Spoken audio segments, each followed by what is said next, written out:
Guys, ito December 10, 2024 para sa ating latest update naman dito kay Samsung.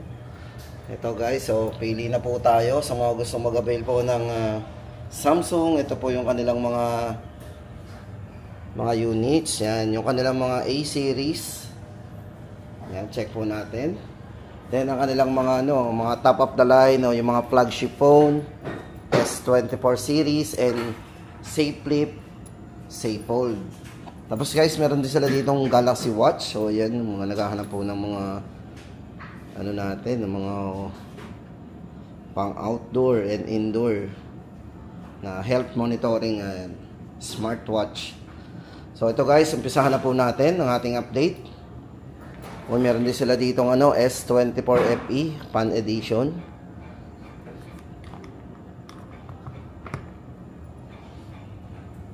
So ito na guys, umpisa na tayo ng update natin dito kay Galaxy A06.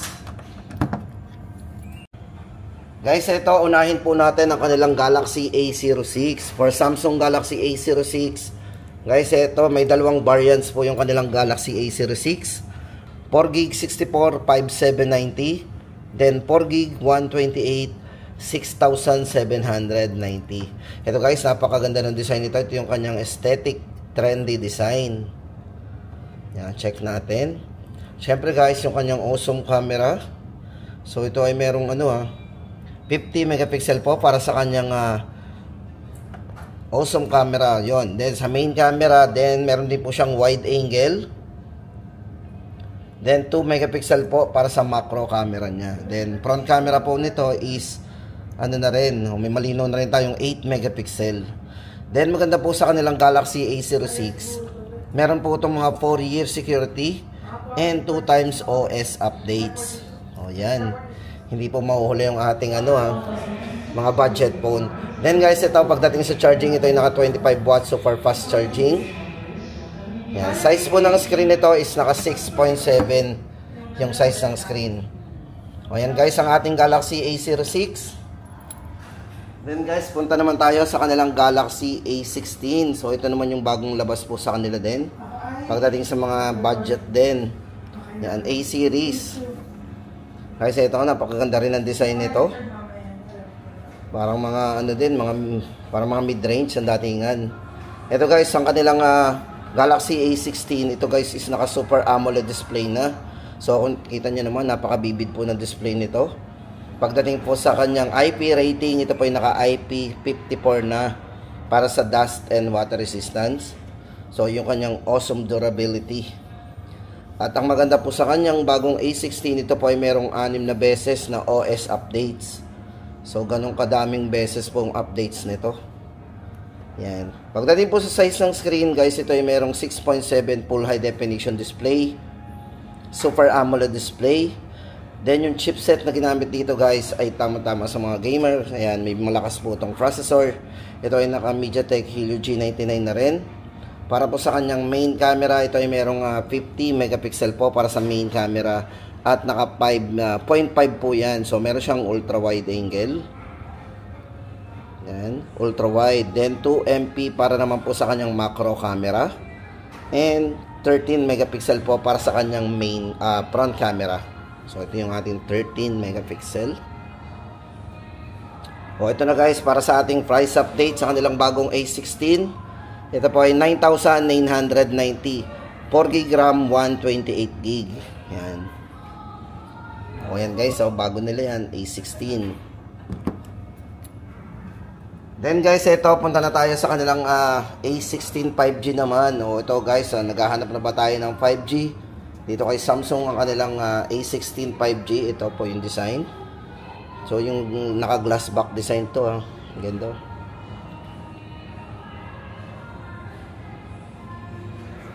Ito guys, para sa display nito, ito yung size ng screen po nito is naka 6.7. Yan, buhayin muna natin. Naka 6.7 po to. Super AMOLED display na rin. Napakabibid na rin po ng display nito. IP rating, naka IP54 na rin para sa dust and water resistant or yung kanyang awesome durability.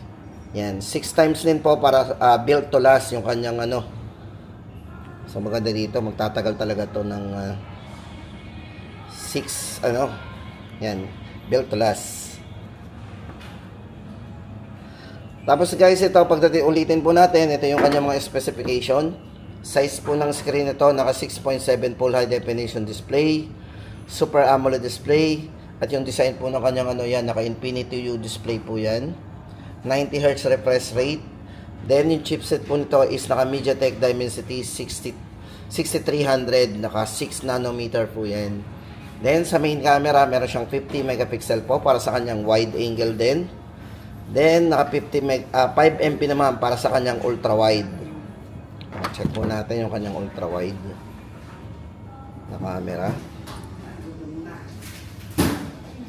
Wide angle. So 50.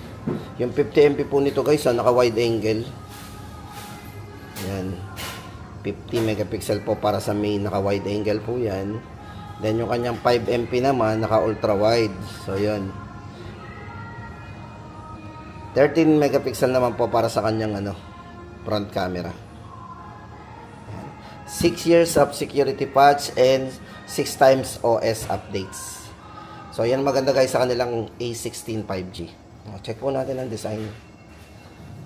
Price po natin dito guys, yan, ito po ay merong 8GB RAM, 256GB, 13,990. O, 13,990. Then ito naman guys, kumustahin natin ang kanilang A55 5G and A35. For A35 guys, ito na ang ating latest update. So check muna natin ang design. Baka type po natin ng mga gantong design. Guys, dito kay Samsung, ang kanilang A35 5G yan. Ito yung naka-superior camera experience. So, meron tayo dito mga enhanced design and form factor. Check po natin. Fast and seamless performance. Yan po yung mga meron sa kanya. At worry-free durability.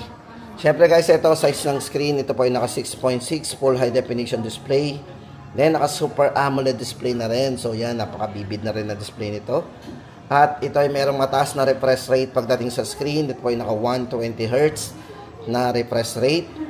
Then pagdating sa chipset guys, may malakas na rin tong processor. Ito ay naka Exynos 1380 5 nanometer octa-core processor.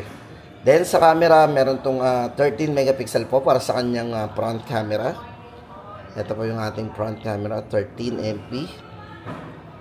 Then sa kanyang main camera, meron siyang 50 megapixel po with OIS. Guys, ito very smooth yan. Then meron siyang ultra wide angle din yan. For yan, gusto natin ng mas malawak. Then sa video guys, ito ay merong video high dynamic o naka HDR yan sa video. Kasi ito ay merong yan, high dynamic range pagdating sa video resolution. Di ba? Naka ultra high definition yan.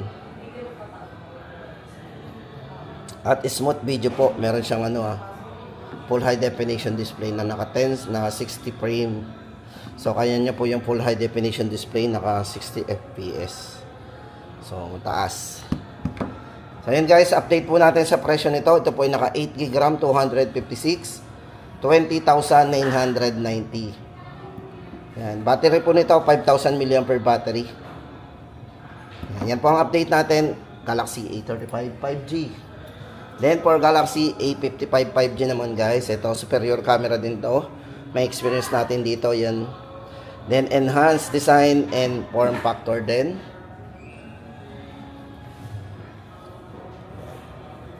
Ito guys, unahin na natin yung size ng screen. Ito pong si Galaxy A55 5G ay naka 6.6 full high definition display. Super AMOLED display po yan. 120Hz po yung refresh rate ng screen. Pagdating sa kanyang chipset, naka Exynos 1480. Then, naka 4 nanometer po yan. So, napakalakas po ng kanyang ginamit na chipset. Then, camera, meron siyang front camera na 32 MP sa mga mahilig mag-selfie. So, meron siyang 32 megapixel. And 50 megapixel naman po para sa kanyang main camera with OIS din. Yan. May wide angle, naka ultra wide angle po yan. And syempre, naka video HDR din yan. So, para po sa presyo guys, ng ating A55 5G, 8GB RAM, 256GB, 24,990.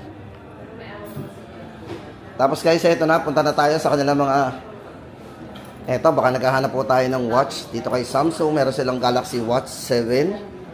Ito, sa Watch 7 po, meron tayo ditong mga dalawang variant. Yan. Yung kanyang 44mm po, ang size po niyan. Price po natin dyan, 18,990, 44mm. Then, yung kanyang 40mm naman po, yung mas maliit, yun naman po ay 16,990. Check po natin yung design. Yan, Watch 7. Ito guys, bali sa size ng screen, ito ay merong 1.47 ang size ng screen sa display niya. Ito sa 44 inches, sa 44mm. Then 1.31 naman po ang size ng screen nito do sa display na 40mm. Yan. Ang battery po nito guys is maglalas up to 30 hours. Yan. Then 40 hours naman po do sa isa pag naka-off. Yan. AOD. IP68 na rin para sa kanyang IP rating. So yan, napakataas po ng IP rating to, IP68. Yan, tama-tama yan guys sa kanilang health condition and monitoring yan. So, yung mga sleep analysis po makikita natin dito. Yan, price update po natin 40mm 16,990, 18,990 naman po sa kanyang 44mm, yung mas malaki. Then guys, ito na, punta na tayo sa kanilang Galaxy Safe Fold 6. Ito nga lang guys, dami po yung may papakita ko sa inyo. Pero check natin yung design nito, ang ganda po nito. Tibay nito. Flat na flat to, pag naka-fold. Guys, ito yung kanilang Galaxy Safe Fold 6. Ito para sa kanyang main screen. Ito guys, size ng screen yan. Pag naka-open, yan po ay 7.6 inches. Naka-dynamic AMOLED. So guys, naka-dynamic AMOLED tapos 2 times po yon. So ganun kabibid yung display niyan. Then yung kanyang nipis, slim and light. So magaan po to kahit medyo, yan, ganyan yan, malaki. Yung thickness po nito is naka 5.6mm. Ang weight po nito ay 239 grams. So yan. Kaya kahit ganun yan, magaan pa rin. Then sa camera guys, meron tong 50 megapixel po sa rear, 12MP sa kanyang wide angle or yung ultra wide 10 megapixel po. At guys, yung cover po nito is naka 10 megapixel na. Then meron po siyang variant na 256GB, 512 and 1TB. So ito na guys ang price natin sa tatlong variant niya. Sa 256 po ay 105,990. Sa 512 po, 113,990 o 113,990, and kung 1TB naman, 130,990. Yan guys, ang ating latest update sa kanilang Galaxy Z Fold 6. At ang maganda dyan guys, gumagana yan sa mga S Pen, sa S Pen niya, may kasamang S Pen yan.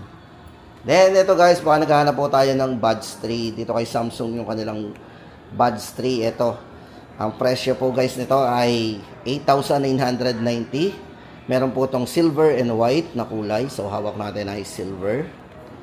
Yan, ito po yung all new design with comfortable fit. Napaka-comfortable po nito pag nakalagay sa ating tenga.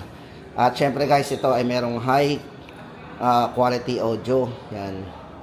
Meron na rin po siyang adaptive ANC and sound optimization. Ayan. At ang ginamit po guys ditong Bluetooth version, ang taas na 5.4 yung Bluetooth version po niyan. Touch and swipe control. Yan. So real time foreign language po interpretation. So ito guys, maganda sa kanilang Galaxy Buds 3. So ayan, para po sa presyo guys, na kanilang Galaxy Buds 3, 8,990. Galaxy Safe Flip 6 guys, ito yung kanilang Galaxy Safe Flip 6. Maganda dito, lapad na rin ang screen nito dito. Kahit hindi na tayo mag-open, kung gusto natin, nakaganan lang, no worries tayo kasi pwede na tayo mag-camera, mag-text, call and text po dito, reply, mag-browse, manood ng YouTube, pwedeng dito na po. Kung gusto natin ng handy lang. O ito guys, para sa ating specification, pag po naka-close ito guys, ang size po ng screen ito is naka 3.4, Super AMOLED display din. Ang camera po nito ay merong 50 megapixel po para sa kanyang main camera, 12MP po 12 MP sa wide. Then front camera po nito is 10 megapixel na. Then sa storage po nito, ang variant po nito isang 256 gig and 512 gig. Yan. So guys, maganda dito sa kanya, yung battery po nito kaya mag-playback po niya ng up to 23 hours. Yan, sa video playback. Para po sa dalawang variants po ng presyo guys, 256 po, 70,990. 512 po ay 78,990. Ayan guys ha. Pag naka-open naman po ito guys, ito ulitin natin. Pag naka-open po yan, ang size ng screen ito medyo mahaba, naka 6.7. Naka full high definition dynamic AMOLED display din, naka 2 times. Battery is 4,000 mAh battery at ang chipset po na ginamit sa kanya is naka Snapdragon 8 Generation 3. Napaka-advanced. Okay? Yan po ang update natin sa kay Galaxy Z Flip 6. Then yung kanilang Galaxy, yan, ito guys, sa mga nagtatanong ng fan edition ng S24. So meron tayong Galaxy S24 FE. Ito guys, for Galaxy S24 FE, check muna natin ang design nito. Yan, ang kanyang display. So ito guys ay merong 6.7 full high definition plus display din. Sa camera po nito, meron siyang 50 megapixel po. Check natin. Then naka 0.6 po yan. Meron siyang 112 degree para sa kanyang wide angle. Yan. Sa storage po nito, meron siyang 256 gig. At guys, sa mga online, available po yung 512 gig po na variant nito. Yan. Video playback po nito up to 28 hours po. Kung manonood tayo ng video, gamit po yung ating S24 FE. Yan.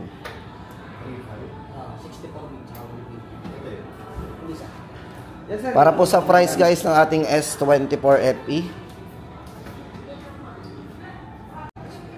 Yan. 44,990. Ito po yung price natin sa kanilang Galaxy S24 FE. Then, ito na po guys. Dito na tayo sa kanilang S24 series. So, dito guys, ang may update ko lang sa inyo, yung kanilang S24 Plus and S24 Ultra.